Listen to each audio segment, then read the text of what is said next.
Okay, so we are branching out, and we're now branching into the repo field, and it can be a lot of business. It doesn't mean that necessarily you're going to get a lot of business, or that you might even get some, or you might get tons of business. If you have tons, after a while, we'll notice we need to hire more people. So don't panic at first. Always find the time to do it. We need to win the customer over so that we can ensure that we get future business. If you do not receive any notifications through your email, which is where you will receive them, so ensure that your email is always on. If you don't get any notifications, then that means you haven't received any key claims for that location. But if you do, it will tell you that you have I'm sorry, I had Trevor Smith also come on. So it will also tell you that you have a claim and that you should look at your Smartsheet. And in order to find your Smartsheet, you need to upload the app onto your phone. That will be the easiest way. You can do things on your PC if you would like, but it goes very, very fast while you're at the vehicle, that you can do it on your phone. Another thing is a few things. We have is the key origination. If you do not know how to do it, you will learn how to do it from a manager or another key tech, and make sure to get trained up on it. These are repossession repo agents that are doing. Hi, who just joined the call? Trevor Smith. Thank you, Trevor.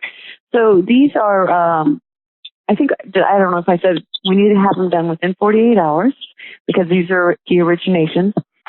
That is our promise with our customers. So that includes receiving the claim, dispatching it out, getting the key ordered, checking the inventory, going in, getting the key delivered, invoicing, everything within 48 hours. So that is a very, very, very key important thing. So as soon as you get that email, you want to go ahead and read the email, check your inventory, and update the status, so that way you can order the key, or you have it on the truck. Another thing is, because these are repo yards, they are being yelled at by their customers all the time because they just had their car repoed. So when we come in, we need to overly charm them, be nice, be patient. Some of them can be mean, some of them can be nice. Just be prepared. I just wanted you to know. So if you overwhelm them with charm, they're probably going to be just fine. So just realize that's what they go through on a daily basis. A lot of them too, well, not a lot of them, but some of them have come across that they do their own keys, or they don't allow a third party on the lot. Just say thank you very much, and then you will alert us through the Smartsheet. So there's several ways that you can do it, but first you're going to put it onto your phone, and I will show you what it will look like on your phone.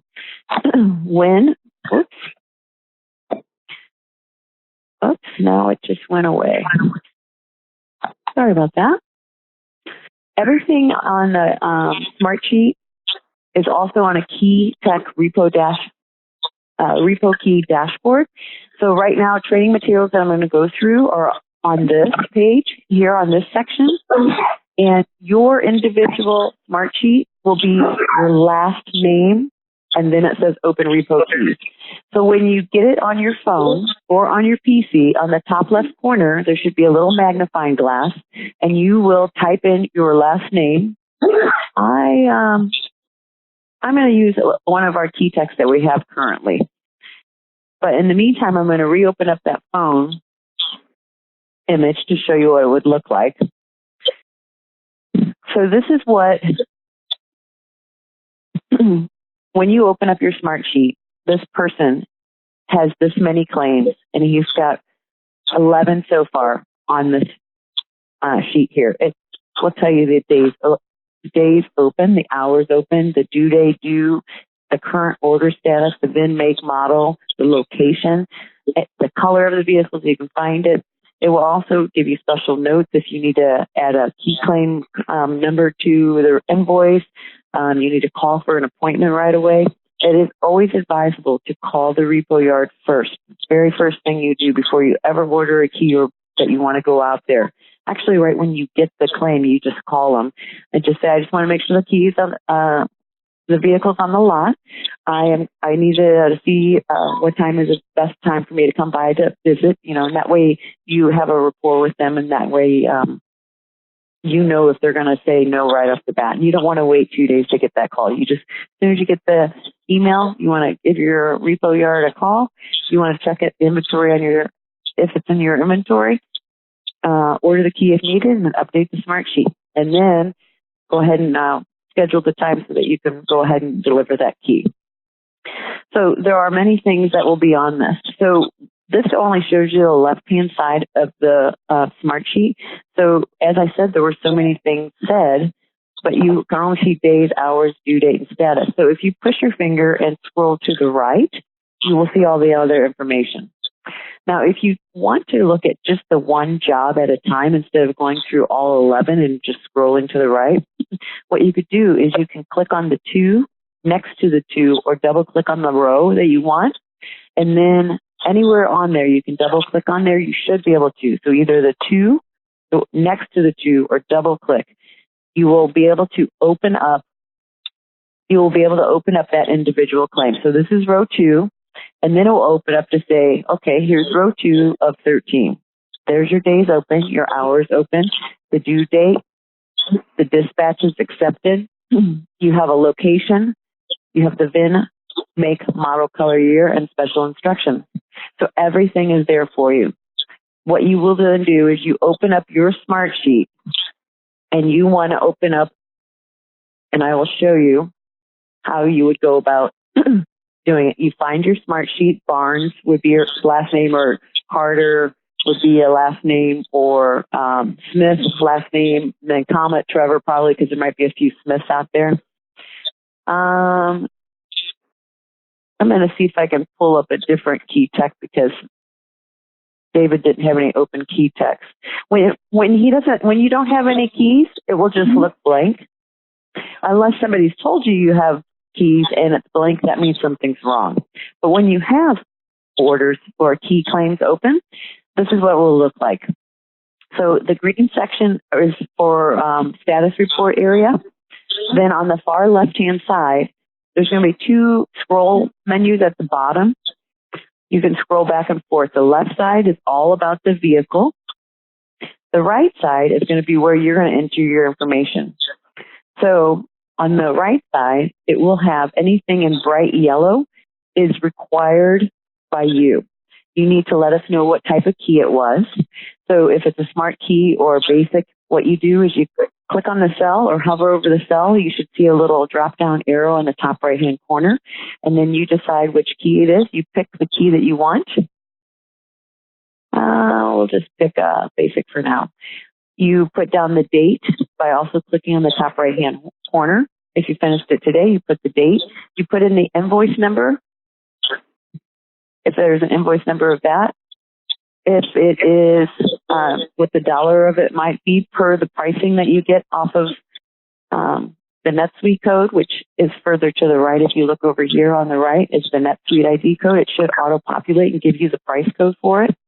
Then also required is who did you give the key to? It's very important because if they say they lost the key, then we'll have to go back out and do another one because we don't have any proof documenting that we had the key. So if you talk to a person named Jesse, you need to put that person's name, and that's who you gave the key to. Over here, it will let you know, did you attach the photo or not? It's just another question to ask you just to remind you. And how you're going to do that is back on your on your phone when you were doing it. Oops, I got rid of that image. When you're on your phone, either when you're pressing on the 2 or next to the 2, you can hover and click on it, and it will have an image of a camera.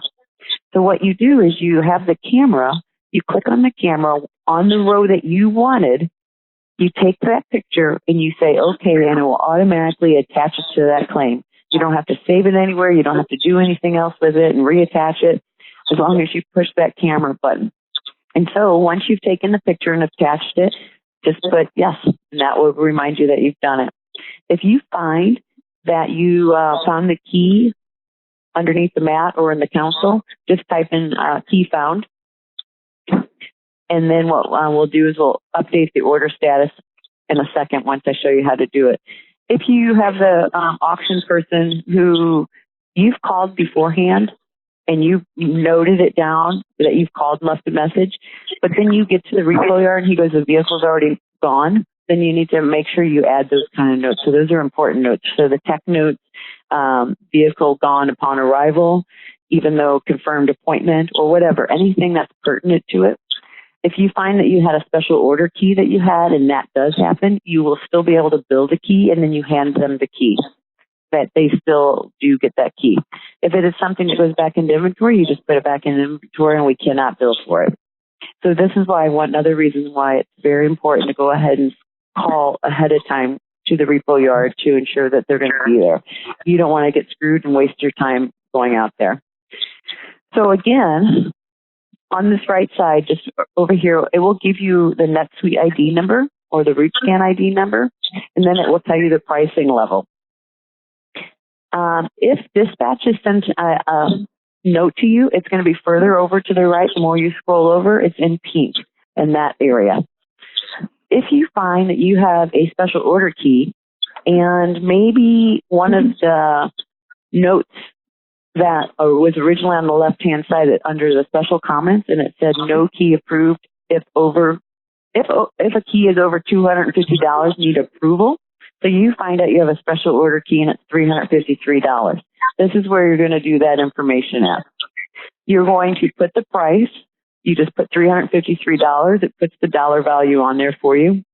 If you know it's going to be 3 to 5 business days, put a 5. Or if you know it's going to be 5 to 7 days, put a 7. If you think it's going to be exactly 6, just put a 6. Only put one number because that will be a formula that calculates when we think it will be due, and we don't have to bother you all the time calling you when the key will be due. So it's a really good thing that you guys do, and it's easy, and it will go ahead and calculate the due date. Arrival will change. So then you also put the date that you gave the proposal. That's important because we want a time is if the customer is taking too long before they reply. All of this time, all of the estimate and everything should all still be done within the 48 hours. So that's why we really want to move fast, get it understood at the beginning, and that way we can have it done within that 48 hours. Once you do this proposal, underneath the green column on the far back left side again, it's underneath the order status. This is where you kind of will live and breathe as well.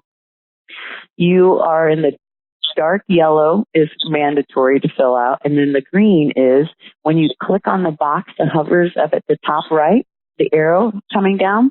There are many different things, and you can scroll down, or you could just type the word T, and it takes you straight to only tech only information. So what you can do is if you just did that proposal, you can click tech only estimate proposed. As soon as you do that, it moves off of your sheet until it is approved or declined, and it will not come back onto your sheet until that person has approved it. So only pertinent information will be on your sheet. Never anything on hold or anything. So don't worry about anything that's on hold.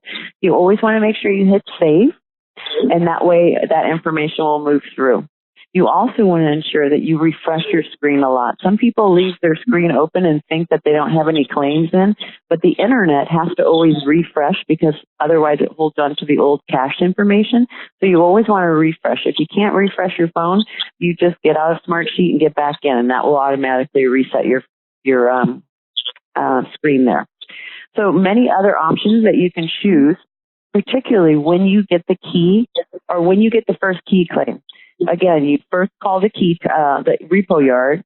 You introduce yourself. You let them know, do you want to stop by? You have a key, or check your inventory first to make sure that you say that, or when is a good time to stop by? You want to get that good rapport in with the agent and make sure that you can actually come on their lot and then schedule an appointment. Find out if the key is on the truck. If it is, put it on the truck. And you can type in, it's the tech only, you just hover down, click on key on the truck. If you find that you need to go ahead and order a key, you can go ahead and put tech only ordered. If you find that the order was back ordered, you'd have to do tech only back ordered. Sorry for the noise in the background, guys. If you find that whenever you go to the yard, if you find that when you go to the yard that the agent has said that he doesn't allow third parties on there, you put that note in your tech notes on the right side, but then you'll put canceled by the agent. If you found the key, you do that. If you go ahead and ordered the key, if he says, oh, the customer came by and brought the keys or they redeemed their vehicle. So you'll hit tech only redeem and then put a note of what actually happened. Did the customer come by? What you need to put notes on anything that's canceled or redeemed or vehicle mechanical issues. We need to know what is happening with it. So another one is if you go ahead and do the vehicle, we've had some vehicles that the battery was just dead and we've had people jump the vehicles. That's going to a lot. But if we want to get paid for the key, when we want to see if we can get it to work, that's the proof is when we take that photo, that the photo is going to have a working dashboard and a picture of the key as well. So we want to document if there's an issue. So we can usually get the vehicle always run on with the key working, but then if there's a vehicle, so we need to make that information known as well. And I just want to make sure I don't save that information. I want to show you an image of what the key, a good photo for an image of it would be. Some techs are taking a couple, two to three pictures. You really don't need to. We want you to utilize your time best as you can, get in and out as fast as you can. So one photo is all you need to do.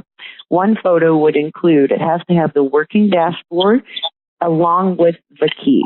So if the key has to go in the ignition, you turn your steering wheel sideways, and then you will be able to get one photo of the working dashboard along with the key.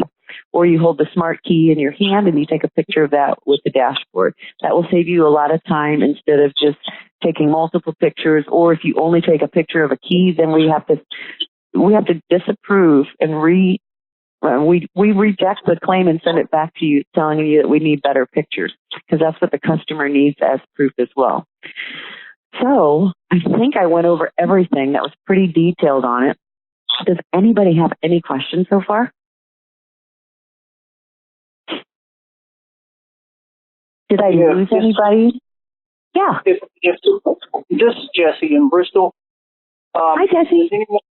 Has anyone come across a vehicle that will not crank or is wrecked or, yes. where you could show that it started? How do we go about justifying that? We try our hardest to go ahead and do it, but we had one vehicle that he knew it was wrecked and the agent knew it was wrecked, but he tried what he could to get it started. As long as you have the key programmed and so forth, and you putting an effort to show that it's nothing that's on our fault and it's definitely a mechanical issue, then you just put vehicle mechanical issue. Okay, good deal.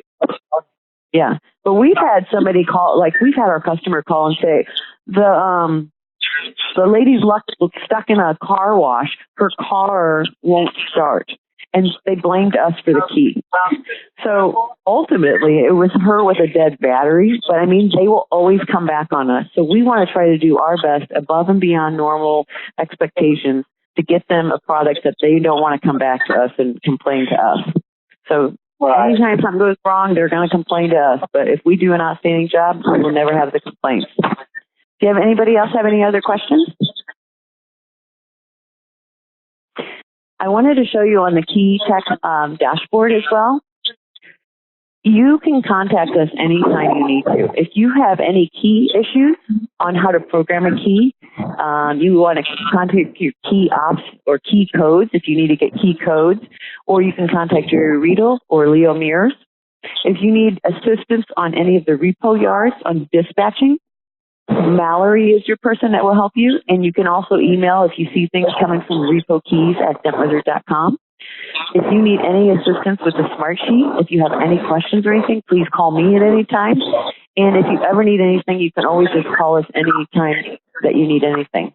We are here for you guys, and we want to make it go well within the 48 hours, so we want to do what we can to help you guys. If you ever need assistance, please give us a call, okay? Oh, and don't forget to check your emails because it's really, really important. We want to make sure we hear from you.